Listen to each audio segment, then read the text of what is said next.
This Sunday at 2 p.m. Eastern Standard Time, Sleeve Chief is going to have this amazing Attack on Titan deck box here. And I'm not going to lie, I think the inside is one of my favorite parts about this product. And they're actually going to have some cool oversleeves that you're going to get the chance to get as well. So remember, use discount code IMCO40 and save on your purchase Sunday at 2 p.m. Eastern Standard Time. Let's pass it on over to Market Watch, shall we? IMCO40. You guys smash the living crap out of that subscribe button so you guys don't miss out on more on this content. Remember, we still have our Memorial, just kidding, our Labor Day sale is still in full swing here. But if you use code MEMORIAL5, you will get the chance to save on your purchase. And that's actually what you want to hear, right? $5 off any of our sleeves and any of our in-stock field centers over the weekend here. Super easy. It becomes $15 after you use that code. So remember, discount code MEMORIAL5, $5 off your purchase. Well, this is something interesting. The ravenous tarantula, just like yesterday I talked about the other one here, and up and away they go. $10, $13, $14, $15 at this point in time. This little guy has gotten quite the little traction as of late. Still have the fact that Maxi's the most expensive card in the set. Seven Sins is still only $7 from this set. And Ultimaya is calming back down, which is actually pretty nice, considering the fact that there are so many things that have happened in this set over, recent time.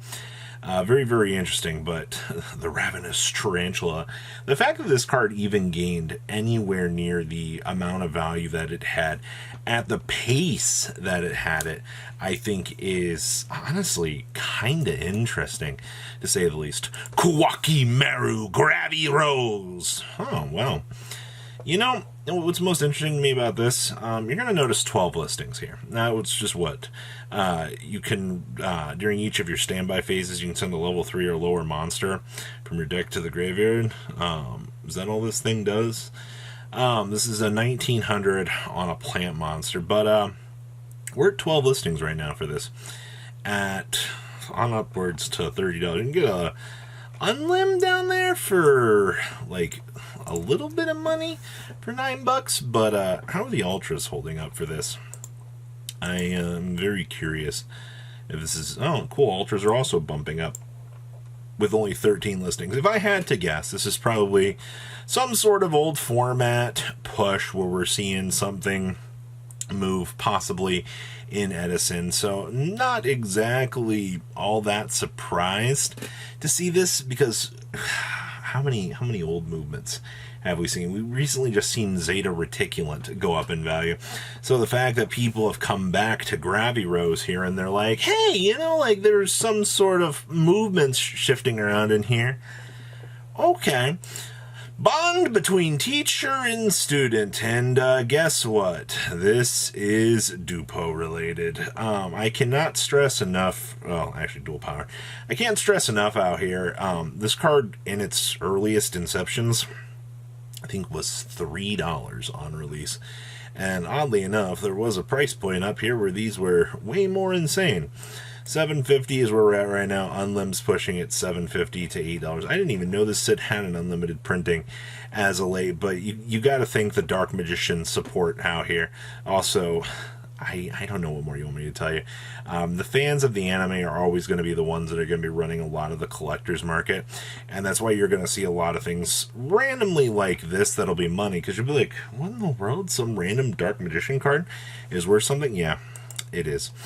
Next up is Kizaru, and we're holding $14 to $14. Now, keep in mind that it's not like you get sales on these all the time, but it does consistently do its thing. And it has been a very consistent $14 to $15 card for a majority of its life, to be honest with you. But to be fair, this is, the free extender from the deck. It gives you the chance to continue on with all of the little insanities of, oh my god, there's a new FTK this week with 6 samurai. Like, just imagine. That's how I kind of feel when I look at this deck. You see all of these people like, oh my gosh, there's a new gimmick this week. Like, what can we do to make this even crazier? Well, So where we're sitting right now, it still continues. To be fair, some of the stuff never really got reprints. I think Hatsume got reprints, but I don't think Kizaru was one of the lucky ones to get the reprint. Sounds very familiar with some of the the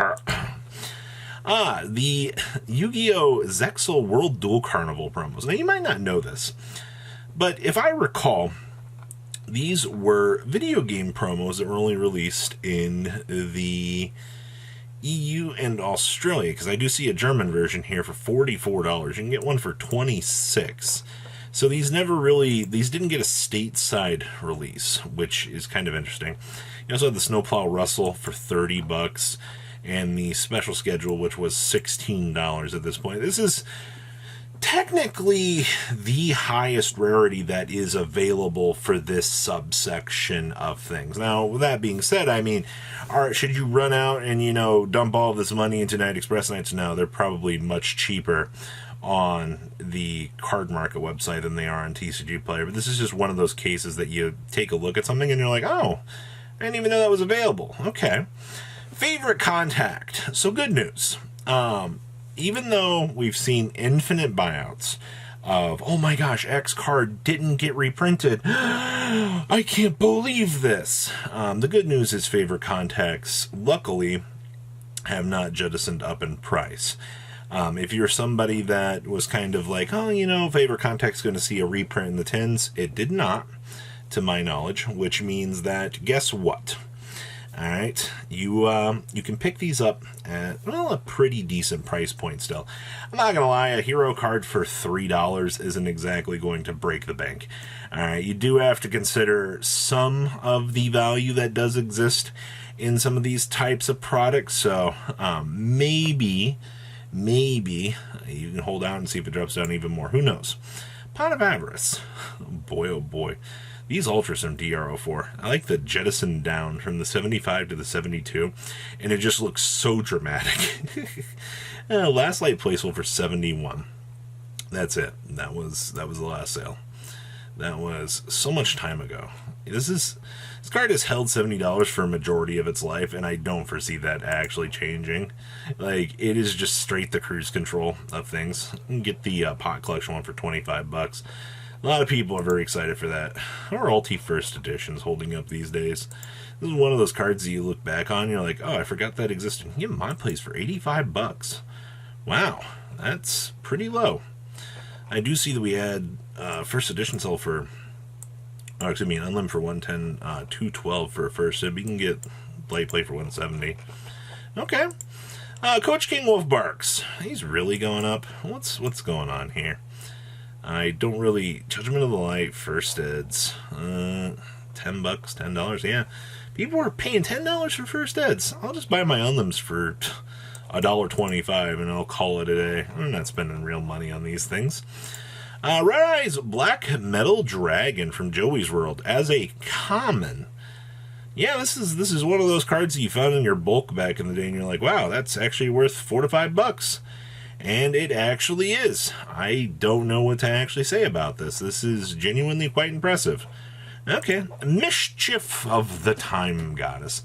Another one of those cards that you take a look at and you're like, we haven't actually done anything here. But I mean, this is the second battle phase enabler.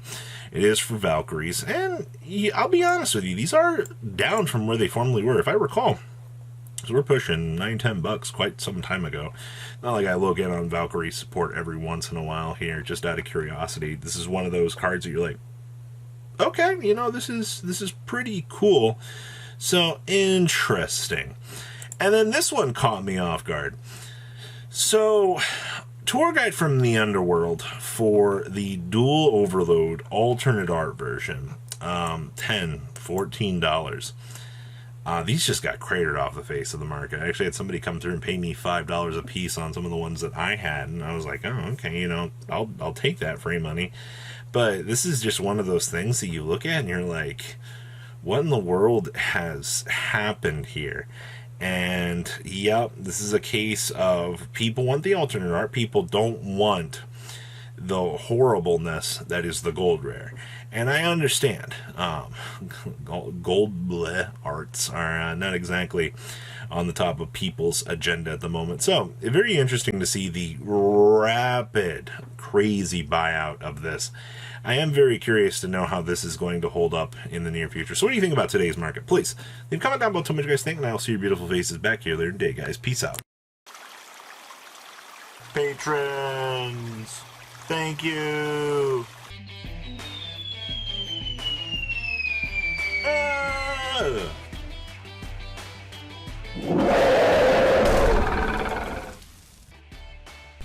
Thank you so much for watching. Check out these other videos.